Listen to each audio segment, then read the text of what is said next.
कृष्ण भगवान द्वारकाधीश नगरी में जाकर के बड़ो भवन और द्वारकाधीश नगरी सजाई।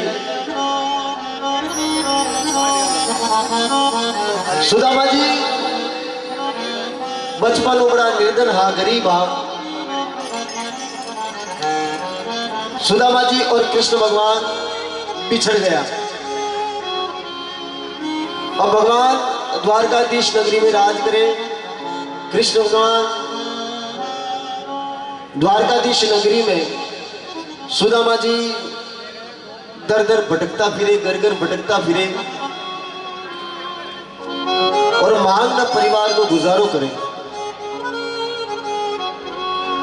सुदामा जी के पूरा परिवार सुबह को भोजन मिले तो शाम को नहीं मिले, शाम को भोजन मिले तो सुबह को नहीं मिले।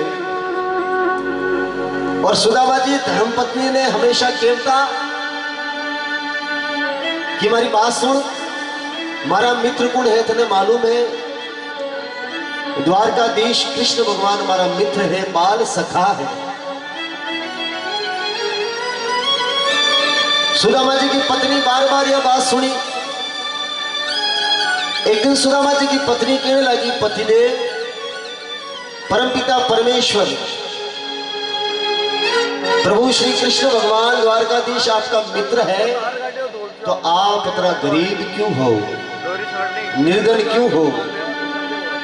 उन्होंने पास में जाओ, मांगने कहीं लाओ, आपने देवेला। सुदामा जी कहने लगा कि बूढ़ी, अगर मित्र का पास में धन है तो वो कोई मांगने के लिए नहीं है। सबने अपने अपने भागीरों मिले।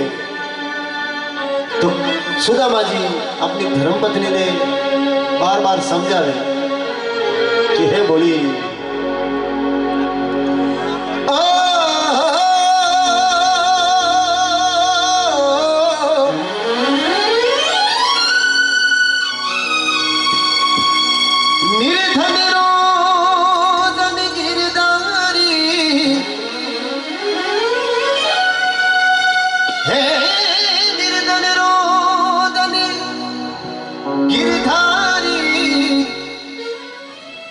निर्धन रो धन साचो मारो सावरो।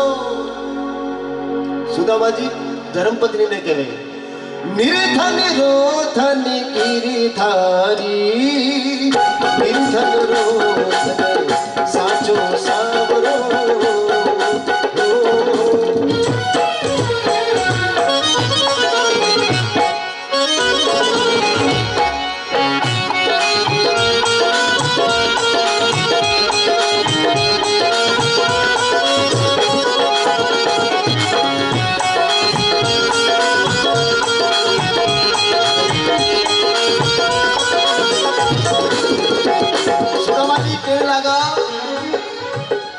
निर्धन रो धन गिरधारी, निर्धन रो धन साचो मारो सावरो, निर्धन रो धन गिरधारी। सुदामा जी की पत्नी सुदामा जी ने कहने लगी कि पतिदेव आपके मित्र स्वयं कृष्ण भगवान है और आप इतने दीन दुखी, इतने गरीब।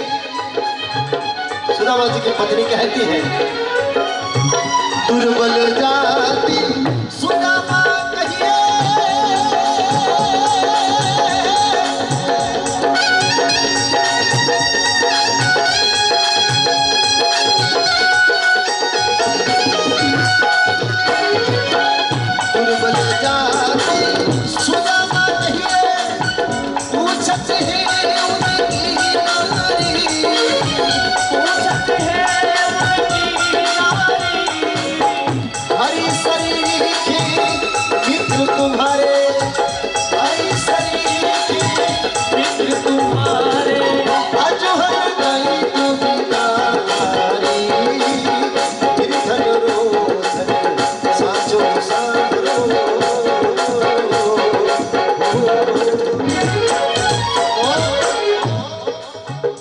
सुदामा जी की धर्मपत्नी कहती है कि दुर्बल जात सुदामा कहिए, पूछत है उनकी नारी।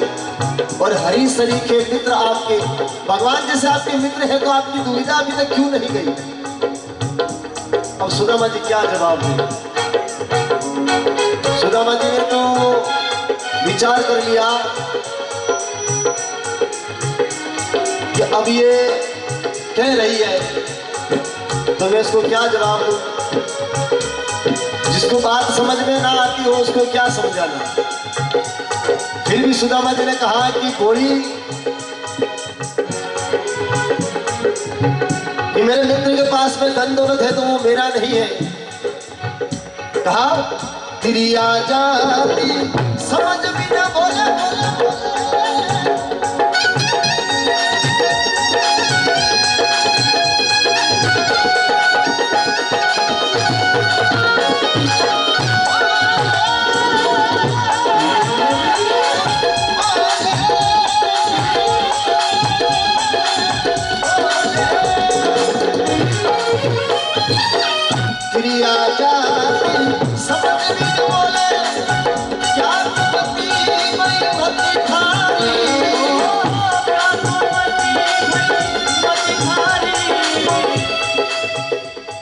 जात समझ भी न बोले क्या कुमती भई मती थारी। सुदामा जी कहने लगा कि त्रिया जात समझ भी न बोले क्या कुमती भई मती थारी। और क्या कहा कर्मों में ताली दर लिखिया, कर्मों में ताली दर लिखिया। आराम से कई करे मारो बनवारी, निर्धन रोधन साचो सामरो।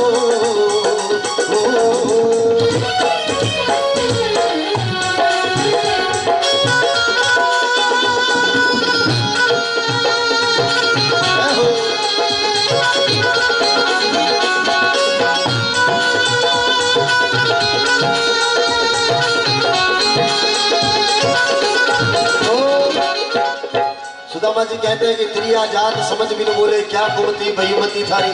और इन कर्मों में दाई दर लिखिया तो कई करे मारो बनवारी। जब कर्म में धन नहीं लिखा है तो कहां से आएगा। सुदामा जी की पत्नी ने कहा कि जिनके नसीब खोटे थे उनको भी प्रभु ने तार दिया।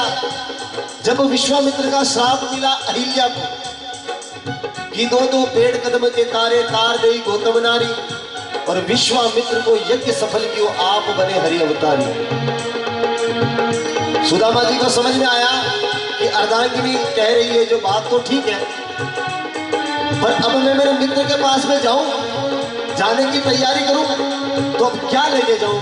बहुत समय हो गया है, कई वर्षों बाद मैं मेरे मित्र से मिलने जाऊंगा और खाली हाथ जाऊंगा तो ठीक नहीं लगेगा। तो सुदामा जी सोचने लगे और सुदामा जी की पत्नी ने कहा कि घर में कुछ नहीं है, मांग करके लाते हैं खाते हैं, तो हमारे घर में क्या सोना मिलेगा क्या। घर में ये मुट्ठी भर चावल है जो आप मांग करके लाए हैं, ये ले जाइए। सुदामा जी को बड़ी शर्म आई, अब मित्र के पास में जाऊं, मिलने के लिए जाऊं और ये चावल कैसे लेके जाऊं। फिर भी सुदामा जी ने मन में भाव रख करके उस चावल की पोटली बांधी और हाथ के नीचे वो पोटली दबा करके सुदामा जी द्वारकाधीश नगरी की तरफ रवाना हो गए। कुछ दिनों में द्वारकाधीश नगरी पहुंचे, द्वारपाल खड़े, और जैसे ही द्वारकाधीश नगरी में प्रवेश करने का साहस किया वैसे ही द्वारपालों ने कहा कि निर्धन गरीब कहां जाता है। उस समय सुदामा जी ने कहा कि अरे द्वारपालों कन्हैया से कह दो दर पे सुदामा गरीब आ गया है, और भटकते भटकते न जाने कहां से तुम्हारे महल के करीब आ गया। द्वारपाल हंसे कि यहाँ इस दरबार में तेरा कोई काम नहीं है, आगे चला जा यहाँ से। सुदामा जी कहने लगे रोते हुए, बस एक बार भगवान से ये कह दो कि आपके बाल सखा सुदामा जी आपके मित्र आपसे मिलने के लिए आए हैं, बस एक बात बोल दीजिए। द्वारपालों ने मन में विचार किया अगर ये बात सही होगी और भगवान को नहीं बताया गया तो हमें दंड मिलेगा। द्वारपाल दौड़े हुए महलों में गए और कहा कि हे प्रभु, द्वार पे कोई गरीब भिखारी ब्राह्मण आया है और खुद का नाम सुदामा बताता है।